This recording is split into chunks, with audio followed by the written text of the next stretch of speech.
शायद तुम वैष्णवी हो। मैं यश, इस घर का बड़ा बेटा। कौन है वैष्णवी?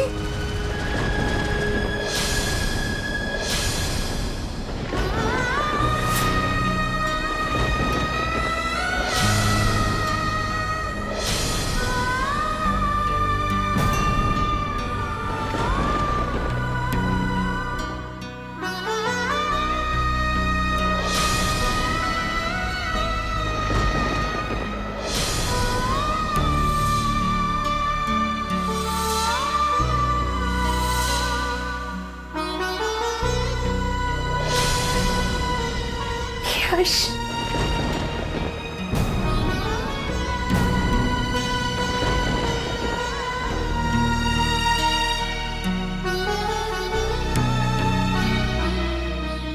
कितना इंतजार करवाया अपनी माँ को।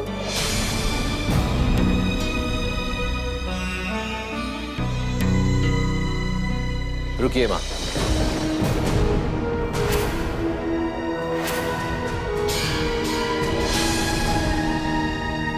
बेहतर होगा कि आप इस घर की दहलीज को ना लांघें। कहीं ऐसा ना हो कि भावनाओं के ज्वार में बहकर आप रिश्तों की उस लक्ष्मण रेखा को लांघ जाएं, जो स्वयं आपके पतिदेव ने बनाई है। मैं तो अपने पति के बनाए गए लक्ष्मण रेखा को पार नहीं कर सकती, लेकिन तुम तो उस रेखा को पार करके अपनी माँ तक आ सकते हो। हाँ। सॉरी माँ, मेरी मजबूरी को मेरी कमजोरी समझने की भूल मत करो। मैं ना तो यहाँ पर मर्यादा की कोई रेखा लांघने आया हूं और ना ही टूटे रिश्ते जोड़ने के लिए। मैं तो यहाँ बस वैष्णवी को ले जाने के लिए आया हूं।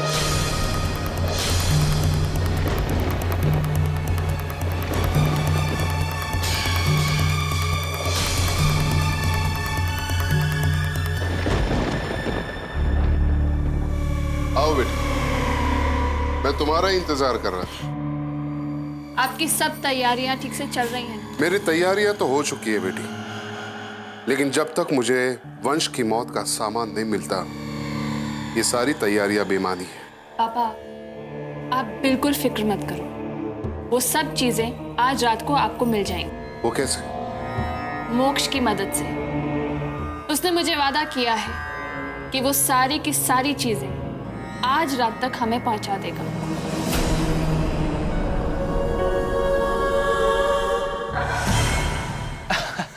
अरे भाई, आपने मुझे बुलाया?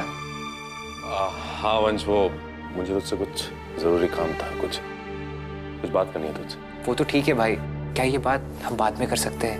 वो एक्चुअली क्या है ना कि वहाँ वैष्णवी के लिए कुछ ज्वेलरीज और साड़ी पसंद कर रही है। मुझे भी वैष्णवी के लिए कुछ पसंद करना था।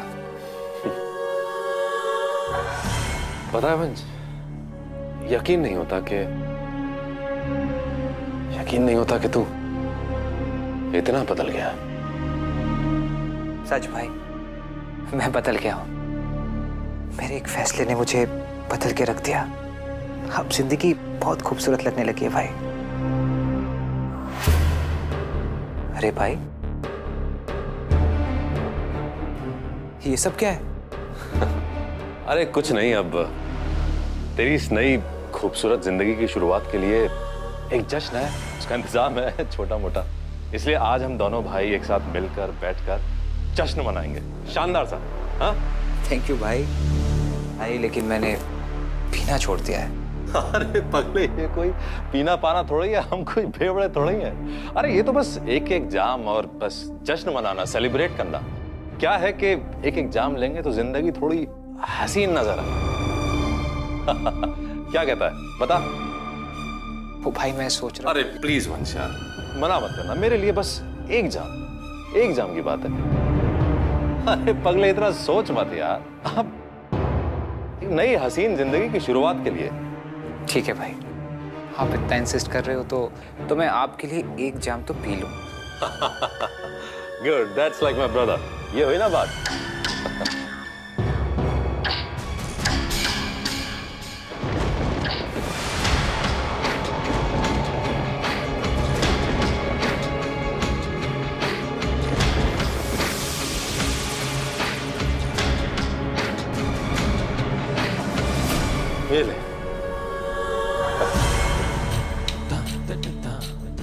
Cheers bro. चीयर्स। ये जाम तेरी इस हसीन जिंदगी की शुरुआत के नाम। हाँ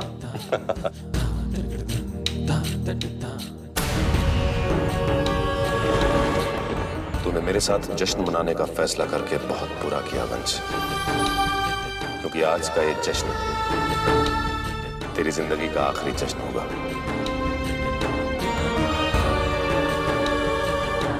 बेटा, तुम कैसी बातें करते हो? तुम्हारे पापा जी को पता उसे मेरा पिता मत कहो।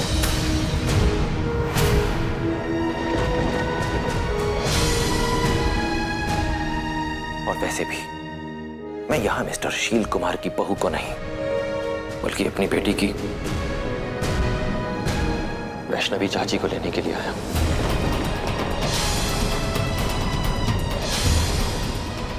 वो इससे मिलना चाहती है, इसलिए आपको जिसे भी जाकर इन्फॉर्म करना हो कर दीजिए। चलो। नहीं यश, तुम इसे इस तरह से नहीं ले जा सकते, मत जाओ। मैं कुछ नहीं सुनूंगा मां, चलो। मेरी बात कर, सुनो बेटा, बेटा मेरी बात मानो बेटा, मत जाओ बेटा।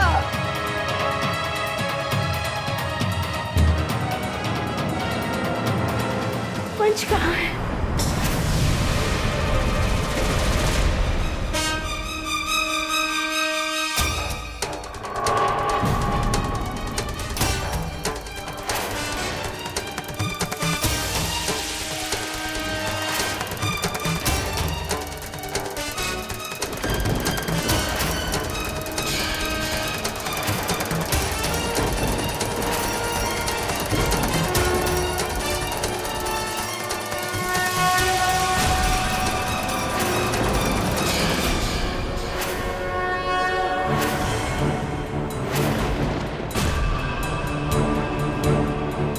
अरे वंश, ओए ये ले एक जामा।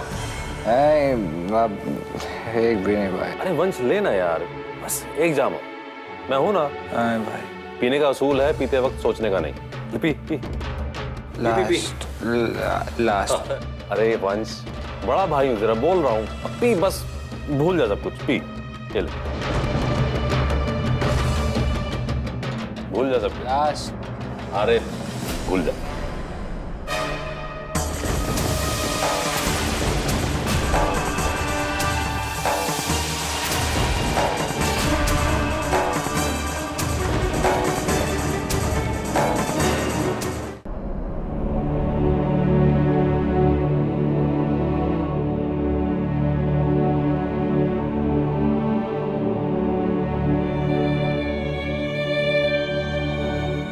किसी को पता चला कि वैष्णवी को यश जबरदस्ती अपने साथ ले गया है, तो इस घर में कयामत आ जाएगी। हे माता रानी, मैं क्या करूं? एक तरफ बेटा है और एक तरफ पति, कैसे इस टकराव को रोकूं?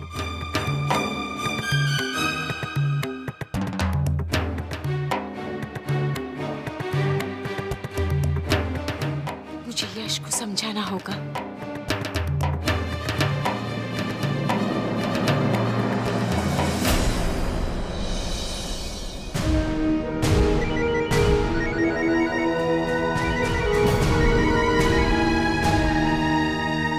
हाँ कहिए।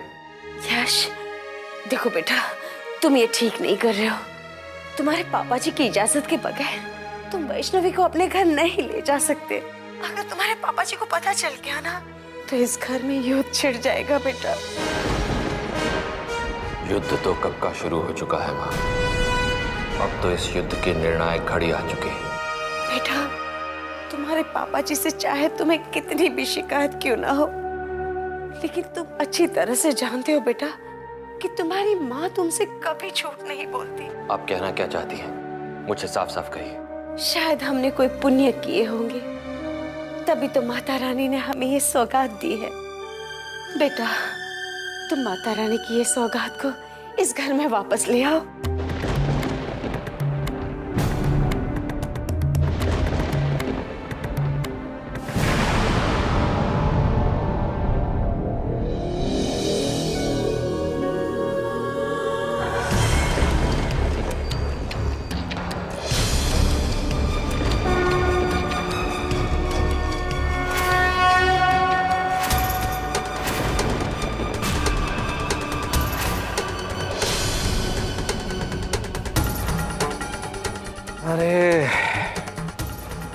प्यारे से भाई, जब तक तेरी बीवी यहां आ जाए मुझे अपना काम कर लेना चाहिए।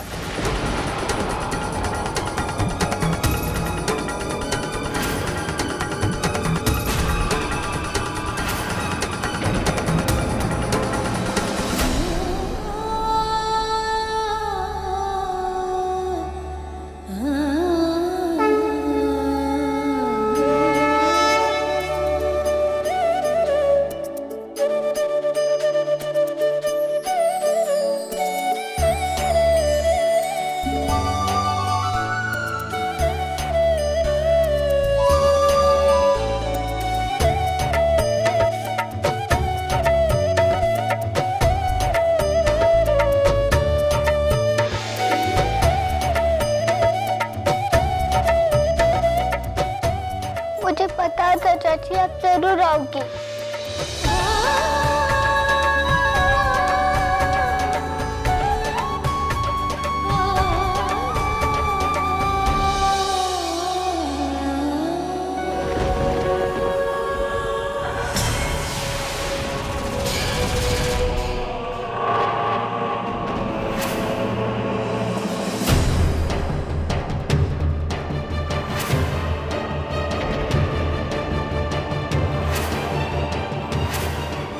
तो मुझे वो सब सामान लाकर दोगे जो वंश को उसकी मौत के अंधेरे तक डुबो देगा।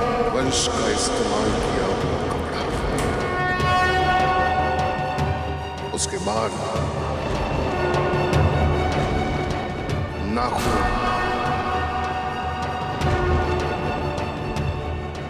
और हाँ, उसका थोड़ा खून।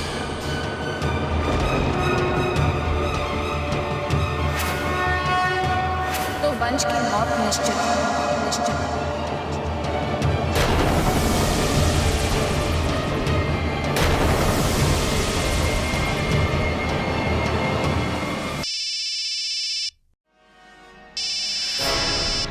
संयुक्ता भाभी,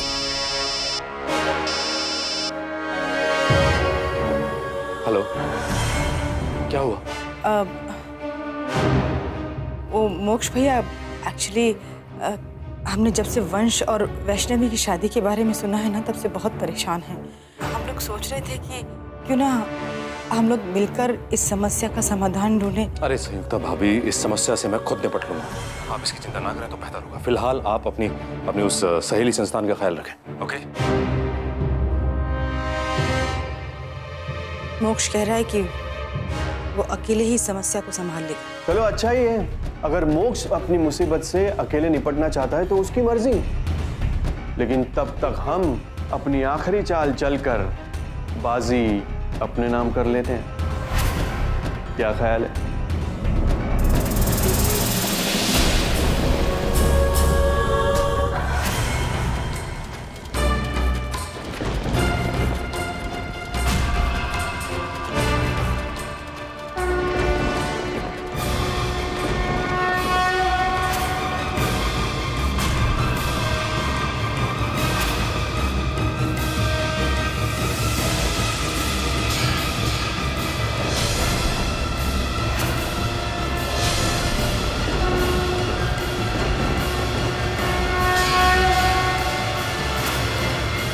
कहीं वो वैष्णवी यहां ना आ जाए।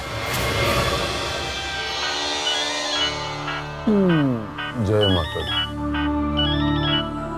जय मेरी मां। बोलो मेरे बच्चे। पापा जी, बहुत बड़ा गजब हो गया पापा जी, सैली संस्थान में आग लग गई। सहेली संस्थान में आग लग गई? हाँ पापा जी। कैसे? सारा सहेली संस्थान मेरी आंखों के सामने धू धू करके जल रहा है पापा जी। पापा जी, स्टोर रूम, ऑफिस, सब कुछ जल गया पापा जी, कोई कोना नहीं बचा पापा जी। यहाँ तक के सारे रिपोर्ट, सारे कागजात, सब कुछ जलकर राख हो गया। गौतम, किसने की ये नीच हरकत? गौतम, तुम बोलते क्यों नहीं? जवाब तो दो। किसी ने नहीं पापा जी, ये तो सिर्फ एक हादसा है। आप जैसा सोच रहे हैं ना, वैसा नहीं है पापा जी। आप चाहे तो जांच पड़ताल करवा लीजिए। गौतम, मैं अभी मोक्ष को वहां पर भेजता हूं। तुम वहीं बाहर निकल के वहां इंतजार करना। मैं मोक्ष को अभी भेजता हूं, ठीक है? और वही रहना बस, माता रानी का नाम लेना, सब ठीक हो जाएगा। जय माता दी।